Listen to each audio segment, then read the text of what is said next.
Hey everybody, I'm Babs, but all my friends call me Chicken. You know, when I first moved to this town, look, I know it's a city, but it's too small to be a real city. I felt that wind out there on Salina Street and thought to myself, oh, this place must be like Chicago. The wind in Chicago is fierce, and this came pretty close. I never knew how true that statement was, that Syracuse was like Chicago. Most blacks, and by blacks I mean most ethnic people, lived on the south side of Syracuse. But my sister and I moved to the university area, the east side. There was not a lot of black folks in the neighborhood. There was a drug dealer and a prostitute that was black in the neighborhood.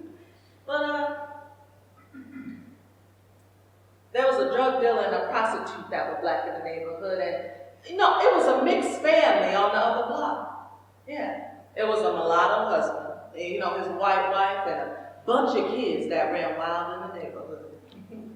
You know, being a chicken, and having no interest in drugs or prostitution, I became friends with the mixed family. Rather, I became their babysitter. You know, my neighbors had a turbulent relationship. There was arguments and slamming doors. You know, the wife's family told her to come home. I looked at her and I said, well, aren't you home? She said she had grew up in Syracuse, but her family meant for her to come home and come away from her. I didn't realize that there was no place for the white to go to for help. There was no mixed communities in Syracuse. When she died, you know, in a car accident, there was nobody left to take care of her kids. You know, their lives were ruined by the loss of the one person in their lives that believed in equality.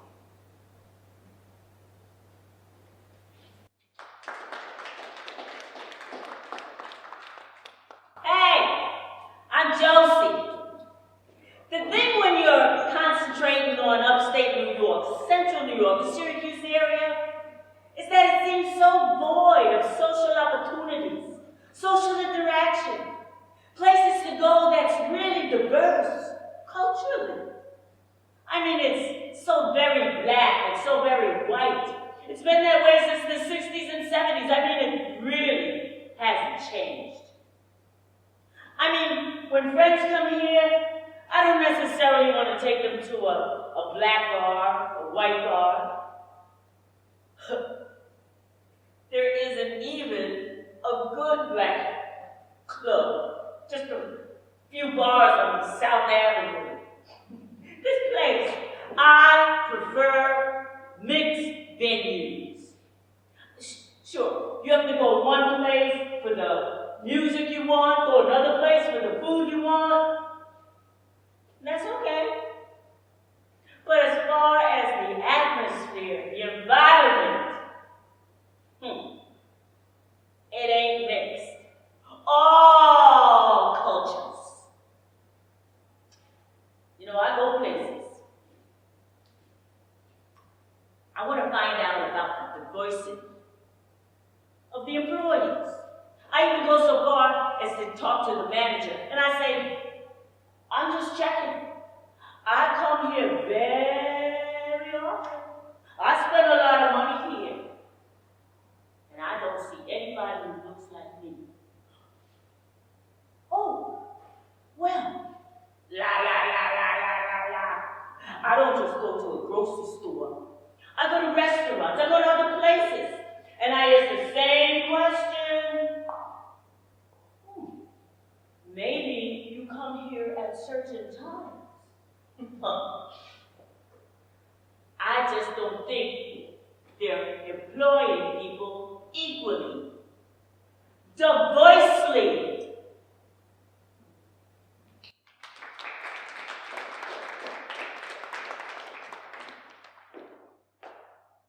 I'm fine. How you doing?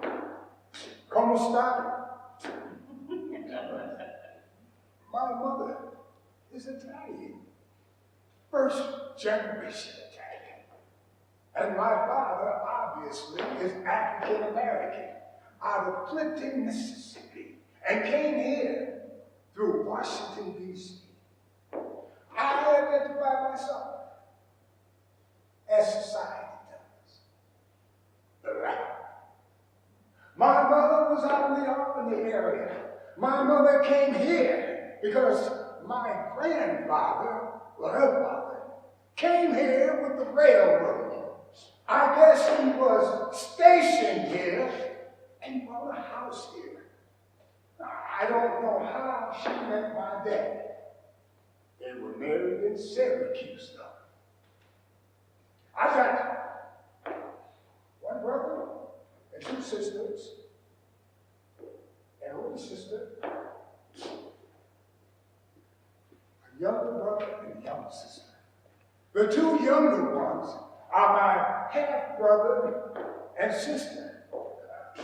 My mom divorced in the early 50s.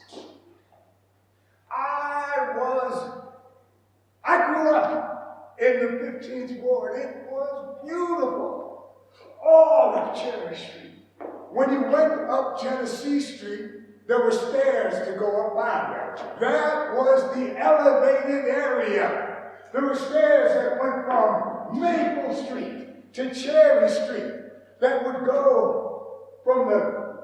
take you from the road level to the sidewalks where the houses were, up around Bassett Street, up around Madison Street,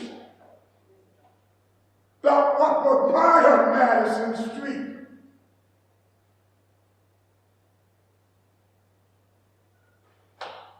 Then Syracuse.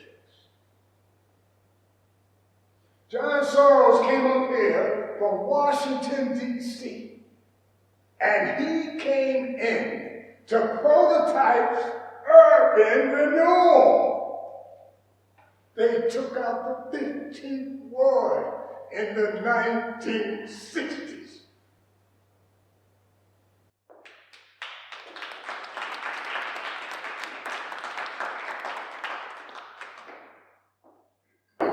Hello, I'm Dwight, as in Eisenhower. Braceros, wetbacks out, Eisenhower. Syracuse once had 240,000 or 250,000 people, almost 250,000, who were manufacturing here. People, any people, could get a job. Then, there was no manufacturing. And the last people to get jobs were all the people who lived in the minority areas, the South Side and the Southwest Side. The state came up with the Empowerment Fund, which said that 33%, 1 in 3, of all people who were going to be involved, wherever they gave money, they had to come from that census district. They never got any money for the South Side or for the East Side of Syracuse. That money went to the Empowerment Fund. You read about all the bad things they did with that. But that money went to the North Side, and to the far East Side on Eastwood, and to Armory Square under Jim Walsh. Jim Walsh was very clear about that.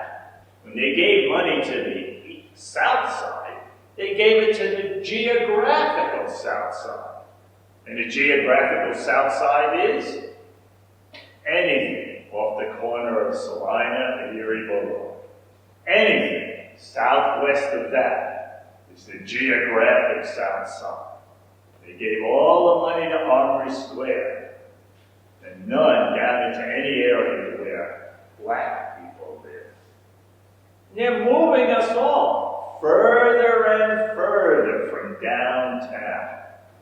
You know, the same thing happened on the west side, up on Gifford Street, Shonard Street, Seymour Street, Rescue Mission, St. Lucy's, SHA.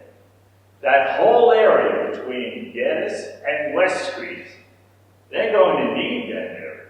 You have 7, 8 different cultures, Hispanic cultures, that as far as the city is concerned is one. That's the biggest mistake. But they're going to be moved down, closer to the reservation. Everything is being pushed out close to the reservation, down by Seneca Turnpike. So I'm skipping a jump from there to the reservation. Out of sight, out of mind.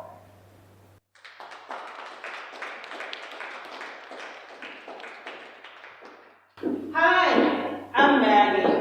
I'm on my way home from work, but I had to stop by my 2 cents in. Let me tell you, Syracuse is back in the 50s here for social development, economic, and social political.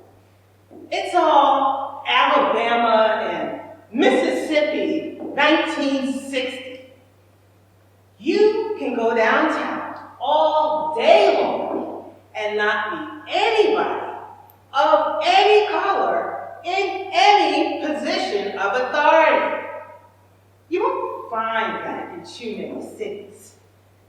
It's accepted. It was all planned out by whoever did it. The 15th Ward was a vibrant neighborhood. But now, it's all parking lots. The folks who lived there were forced to move. And they subdivided houses that were meant for 1 to 2 families and subdivided them into 4 to 6 apartments and moved other people in there. Now, they're trying to move folks further south, over Seneca Turnpike, just to get us away from Center City. And they took Towson Towers, Harrison Towers, Presidential, all of those which were good addresses for people who were trying to make it. Took them away and gave them to Syracuse University. Moved those folks down south to the south side of Syracuse. If you look at the north side, they've got money to do Little Italy. If you look at Eastwood, they've got money to do Eastwood. And all those folks of lower income or color are being pushed away. Our representatives are sitting there saying, okay. When V. Gonzalez was there, she should have been in line to be next for mayor. But they did everything they could to make that not the case.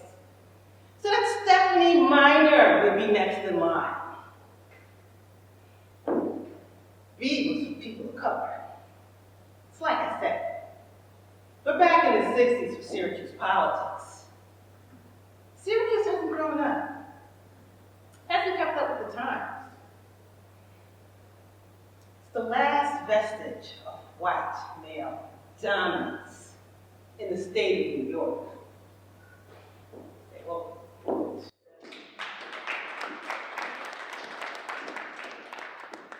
Hey y'all, I'm Butch. Hey. I came to Oakville Catholic schools from 8th grade and up to my freshman year in college. Hi y'all, I'm Butch. And I don't know what just happened, sorry. Hi y'all, I'm Butch. And I came through parochial Catholic schools from 8th grade up to high school. My father's family were all Baptists. So I was always taught that anybody that's not Catholic can't go to heaven. They all have to go to hell. On top of that, black people were considered second-class citizens, so the churches were very special. But Syracuse Diocese never ordained a black minister. After high school, I worked for Catholic Diocese, and I was still being treated as a second-class citizen, Even at Catholic Brothers Academy, CBA, where I had a 98.3 GPA. Can anybody beat that? No. But the treatment was still the same. During my freshman year, we played a predominantly black basketball team, beating their 52 game winning streak. CBA had a reputation for winning games, but always losing the fights. It was like this one time where some kids from the Lower East Side came to our school and started beating up all the black kids. It was like, we got our kids in the CBA in this corridor. Me being from CBA, I was very smart. And I looked around the corner and I realized I was the only one there. So I went to one of the Christian brothers and I told them I needed help. There was like 17 other guys around the corner. All they're gonna say is, well, we're gonna take our kids home first, and if we come back and you're still here, we'll take you home too. In my head, I'm like, are you freaking kidding me? But all my body could do was run. So I ran. I had a reputation that night. After that, they called me the ghost from then on. I think I ran like 5 miles from school that day and made it home in less than half an hour. Freaking sick, man.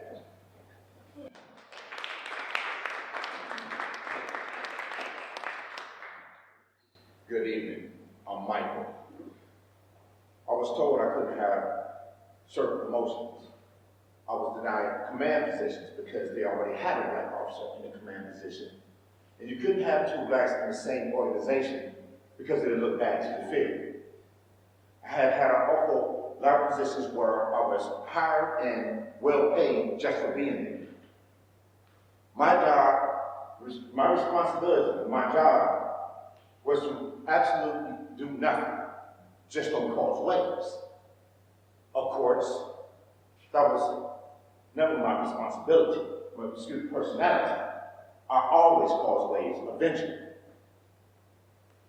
I am reminded of what Chris Rock says in his comedy routine. There's no more prejudice than an old black man. When you live the life that you had to live, you look back on it once you get out of that life. Well, in my case, it took 2 or 3 years to get rid of all the anger and hostility. But I don't know if that'd be good for anyone. You know what they said about Colin Powell was true for all of us. In Washington, D.C., when he became the chairman of the Joint Chief of Staff, and they took that uniform off him and stuck him over to the southeast, he was just another nigger.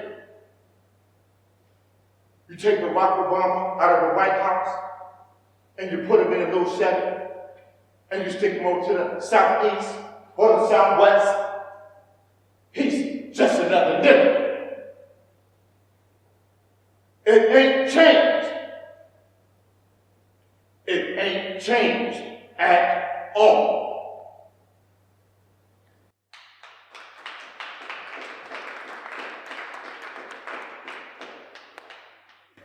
Hi, y'all. I'm Monica. I guess I'm not your typical black Syracusean. I don't live in the South Side. I live on the North Side, North Street, the Harley Green neighborhood. I don't know if you know what this is. Harley, Hawley.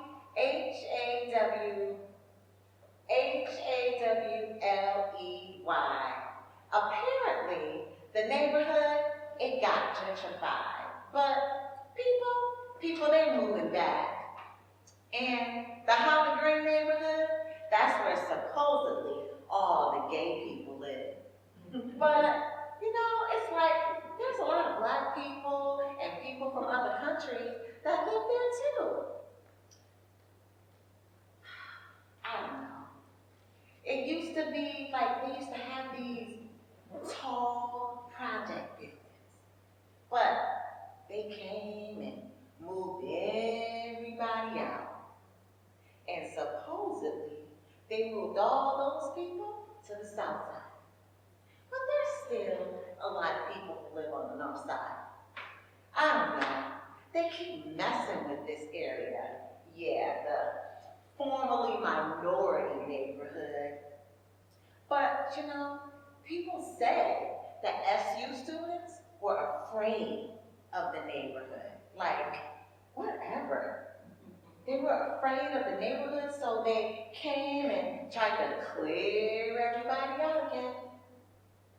I don't know. It's like, whatever. How do you clean a neighborhood? There's lots of things in my neighborhood. My neighborhood's loud.